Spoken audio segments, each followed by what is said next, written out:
Cormac McCarthy's works have often been the subject of many filmmakers' desires to adapt into film, but only a handful of times has his archaic and stoic prose been translated from literature onto celluloid, and in no case has it been more successful than in Joel and Ethan Coen's 2007 landmark, No Country for Old Men. It is within this film that the Coen brothers use a combination of cinematic elements including blocking, editing, and sound, among others, to create a film that not only respects the material from which it is derived, but also manages to stand on its own as one of the hallmark works within the medium.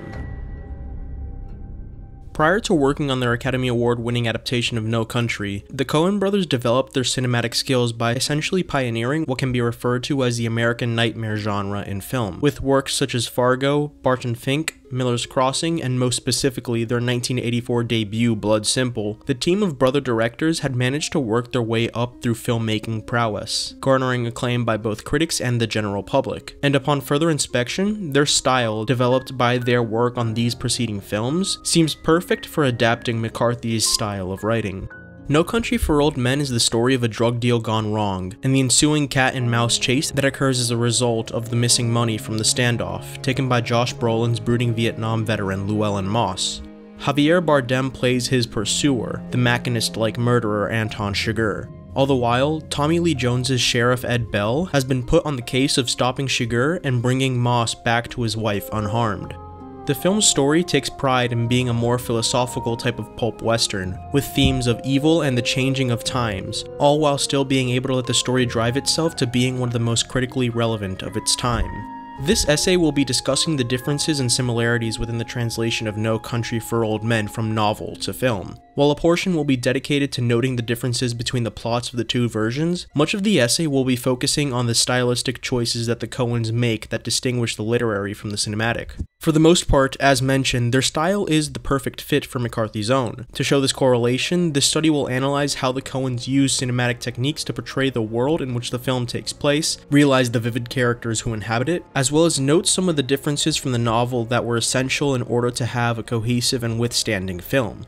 With the given elements considered, a specific focus will be on explaining how exactly the nature of the adaptation isn't merely to copy and paste the source material into a different form, but rather to take the same aura and story and give it new life and perhaps a different interpretation, so long as the nature of the work remains the same.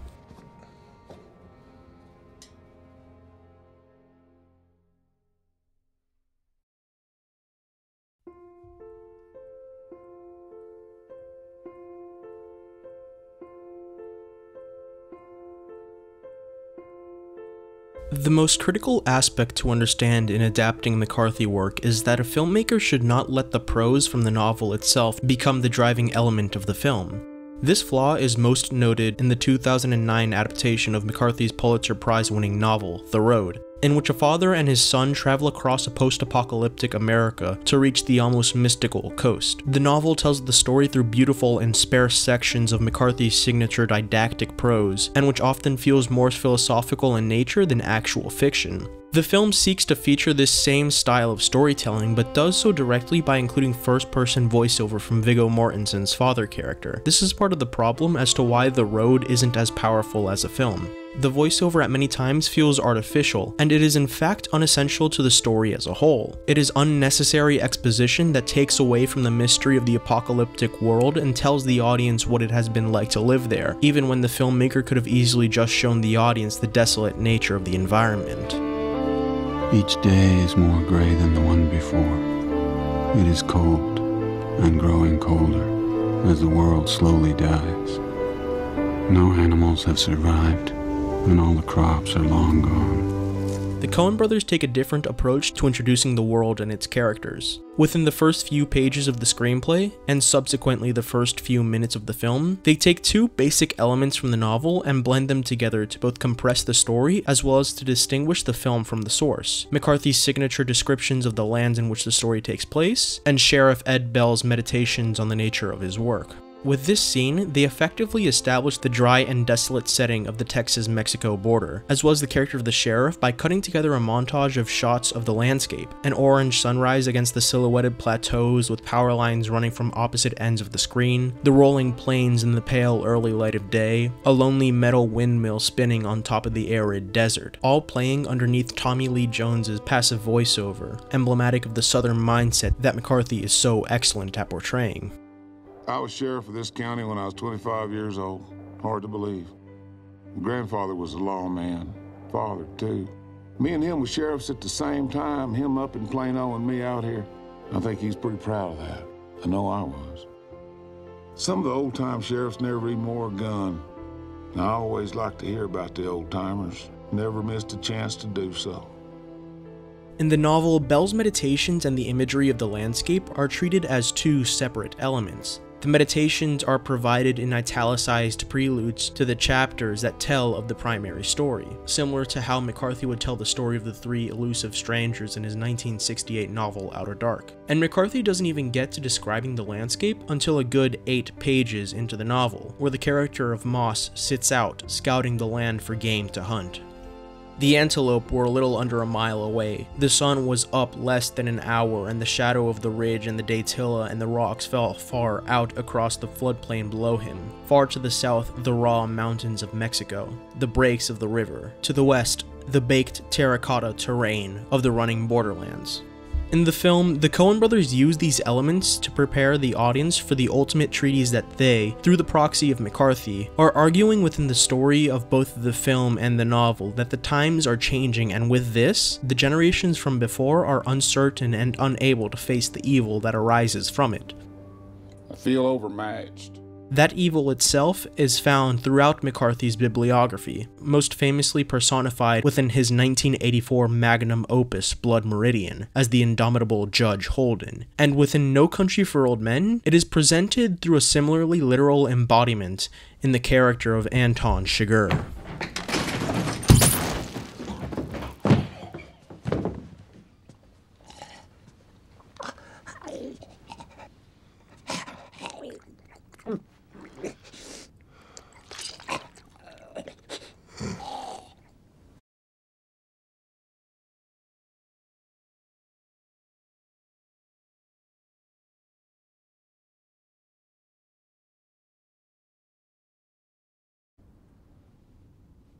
Do you see me? In the novel, Chigurh is described as unrelenting, just as he is in the film.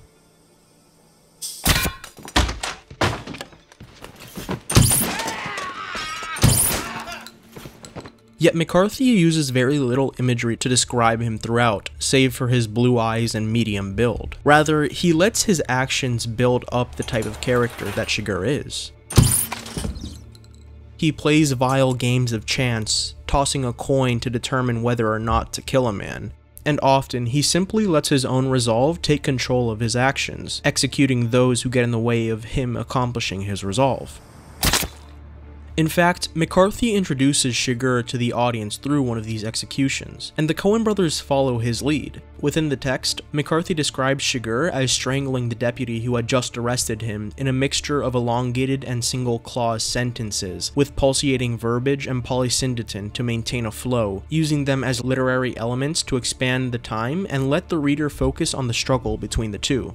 They went to the floor. The deputy was trying to get his hands inside the chain, but he could not. Chigurh lay there pulling back on the bracelets with his knees between his arms and his face averted. The deputy was flailing wildly, and he'd begun to walk sideways over the floor in a circle, kicking over the wastebasket, kicking the chair across the room. He was gurgling and bleeding from the mouth. He was strangling on his own blood. Chigurh only hauled the harder. The nickel-plated cuffs bit to the bone. The deputy's right carotid artery burst, and a jet of blood shot across the room and hit the wall and ran down it. The deputy's legs slowed, then stopped moving. He lay jerking, then he stopped moving altogether.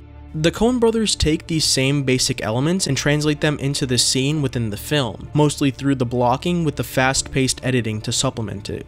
They start with one of the film's most effective shots, where the deputy is sitting at his desk speaking to the sheriff about the situation, claiming that it is all under control. But behind him is Shiger, out of focus in the background, sitting still and looking forward until he begins to move his arms creepingly beneath his legs so as to climb out of his restraints and turn them instead into a weapon. Here, the Coens are splitting the viewer's attention between Shiger and the deputy, giving them more information than what the latter knows, and allowing the audience to play the role of an omniscient spectator. Tony Zhou makes note of this in his video essay on Memories of a Murderer, ensemble staging, providing commentary on the South Korean crime film's use of moving subjects that are out of focus within the frame to draw the audience's attention. He states, "Of course, attention is relative. Sometimes you can get the audience to look at something even when it's out of focus, by having it move." This is exactly what the Coens are doing in this shot, manipulating the audience's attention by emphasizing the action within the frame. Once Shiger attacks the deputy, the Coens also use another technique Zhou makes note of in the same essay. By subtly moving the camera, as he puts it, the Coens shift the focus in the high-angle shot of the struggle from Shiger strangling the deputy to the crazed look he holds while doing so. This shot in and of itself is enough to give the audience a feel for the type of person that Shiger is, but both McCarthy and the Coen brothers create several more scenes that allow for critical development of the audience's understanding of Shiger. One such scene occurs at around the 50-page mark, and about 20 minutes into the movie, that of the coin toss game in the gas station. Call it. McCarthy here uses subtle expressions within his writing to show dominance from Shiger over his opponent in the conversation. Shiger unfolded the dollar onto the counter. The man rang it up and stacked the change before him the way a dealer places chips. Shiger hadn't taken his eyes from him. The man looked away. He coughed. Shiger opened the plastic package of cashews with his teeth and doled a third part of them into his palm and stood eating. By writing that the man stacked the change before him the way a dealer stacks chips, McCarthy foreshadows the nature of the conversation that ensues in which Shiger challenges him to a coin toss. And because of the subtext within the prose, which also includes the man breaking eye contact with Shiger by looking away, as well as the audience's knowledge of Shiger's murderous nature, we know that the proprietor is about to vie for his life. The Coens take the literature here and translate it into film by using both blocking and editing. Tony Zhou mentions in another essay that the Coens, along with cinematographer Roger Deakins, often use wide-angle lenses as a tool to allow for a greater sense of presence within the frame. The Coens use this tool in here to increase the sense of intimidation from Shiger to the gas station proprietor. Using the wide-angle lens expands the frame so that the audience can see the body language on top of the facial expressions of the actors. This is critical in this scene so that they may see exactly what is going on within the frames composing it. Shiger leans forward towards the counter and the proprietor, pressuring him subliminally to play his game, while the proprietor himself stands back and keeps the distance between him and Shiger for his own safety's sake. The wide-angle lens also expands the frame so that we may see the surroundings of the gas station. Essayist Gautam Gnanansekaran mentions in his essay analyzing the scene how in the background of the shot focusing on the proprietor, there are cables tied in loops, somewhat reminiscent of nooses hanging from a tree, and how this could foreshadow his possible death at the hands of Shiger. The Coens later cut to an insert shot of Shiger placing a crumbled wrapper onto the table, letting the shot play out as the wrapper unfolds back to its original state. Gnanansekaran mentions how this shot is symbolical of a fuse being lit, as the noise it makes creates tension even if it is a visual break from the subject at hand. Sir, the most you ever lost in a coin toss. This scene helps the audience understand that Shiger refuses to lose anything. Call it. His relentless dominance within the film over all other characters is established here through those technicalities that the Coens insert as a method of their own cinematic language, propagating their calculated style in order to better serve the elements within the film. It is a style that is used to develop characters and the overall themes of the film effectively and avoids putting the work in technical jeopardy.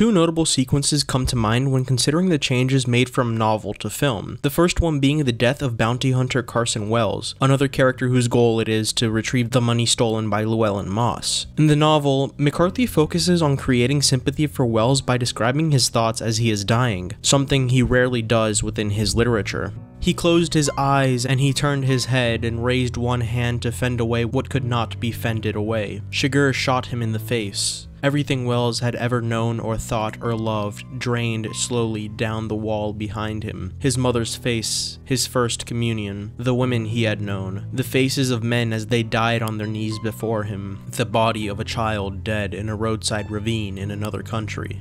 This is something that the Coen brothers end up completely avoiding, as the images running through Wells' mind as he dies are so specific to him that it would have broken the cinematic style that the Coens pursued throughout the film. How does one depict the face of a mother who has not been mentioned before, or the women he had known? These images, while relevant to Wells as a person, are irrelevant to the Coens, as their interest revolves solely around the story, and seldom the thoughts of the characters. You going to shoot me? McCarthy only employs them because he mentions specifically what Wells is thinking about, something that literature but not film has the capacity to do, as images can often be ambiguous and film is, of course, a medium of images. So instead of focusing on sympathy for Wells, the Coens change the nature of the scene to create a sense of helplessness that comes about when one encounters Chigurh. You go to hell. This is portrayed once again through the blocking of the characters and also with the use of sound. The Coens start off the scene with a traditional shot-reverse shot conversation between Chigurh and Wells. It is only when the phone rings that Wells breaks contact with Chigurh, showing himself as the submissive character within the scene, that the Coens break out of the medium close-ups of the conversation to establish a relationship between three elements of the film: Chigurh, the gun sitting on Chigurh's lap, and Wells, who is covered in the frame by his chair. This serves both to allow the scene to get past the censors, as well as to visually eliminate the character of Wells before Chigurh kills him. By establishing that connection in a master shot of the room between the killer and the victim through the tool being used to kill, the audience understands what will happen in a matter of seconds. The Coens use this along with the ringing of the telephone to build the tension, expanding the time given within the scene so as to provide that feeling of helplessness for the audience. Andrei Tarkovsky himself notes that this manipulation of time is what cinema is composed of, and that by extent, that the Coens are in fact creating pure cinema. Фиксация и практически это консервы времени, которое мы можем просматривать теоретически бесконечно. Ни одно из искусств не может зафиксировать время, кроме кино. По существу, что такое фильм? Это мозаика из времени. This application of cinema as a mosaic of time can also be applied to the scene in which Chigurh leaves Carla Jean's house after having killed her. In the novel, McCarthy avoids using ambiguities and has Chigurh kill Carla Jean, perhaps to highlight a stark and spiteful action that Chigurh must complete in order to follow through with his agenda. I got here the same way the Coen did. And in the scene following, Chigurh gets into a car crash that leaves him handicapped, with a bone sticking out of his arm and bleeding from his forehead. But the transition between these two scenes is immediate, and if the Coens had used it as it was in the book, there could have been a sense of incoherence from the viewer. The book reads, "Good," he said, "that's good." Then he shot her. The car that hit Chigurh in the intersection 3 blocks from the house had been a 10-year-old Buick that had run a stop sign. There were no skid marks on the site and the vehicle made no attempt to brake. If the Coens had taken this exact circumstance and put it into their film, perhaps they could have made an interesting jump cut by morphing the noise the bullet makes when fired with that of the actual crash of the car. But the sudden cut would have been disorienting. Many would not have understood exactly what happened within the span of the cut. So instead of directly taking McCarthy's word and filming it, they only take the story and with the inspiration of the story, change it so that it can be appropriated for the medium by employing an ambiguous ending to the scene. Chigurh's last line relayed to Carla Jean equates him to being an agent of chance. The Coen don't have no say. It's just you. I got here the same way the Coen did. and instead of showing him killing her, the Coens cut to the exterior of the house in its quiet peace. Shiger steps out, checks the bottom of his shoes, presumably for blood, and then cut to him driving in the car towards the stoplight. The Coens now direct the audience's attention away from the action and instead to the outcome. With this, they plant a question inside of the audience's mind. Did he show her mercy, or did he finish his agenda and actually kill her? They say you don't have to do this. You don't.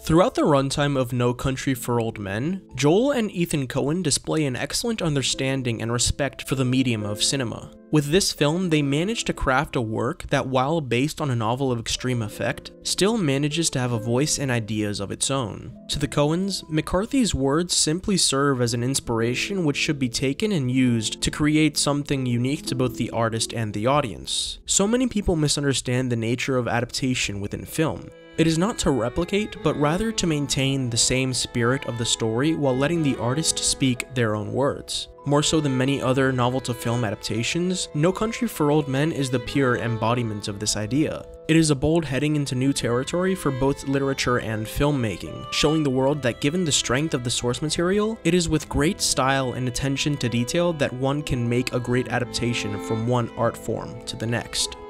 And then I woke up.